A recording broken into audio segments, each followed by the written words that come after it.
المال والبنون زينة الحياة الدنيا، والباقيات الصالحات خير عند ربك ثوابا وخير أملا.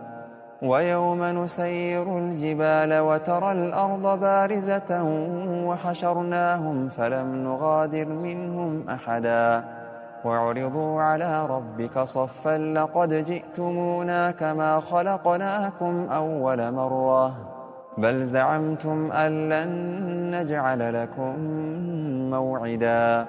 ووضع الكتاب فترى المجرمين مشفقين مما فيه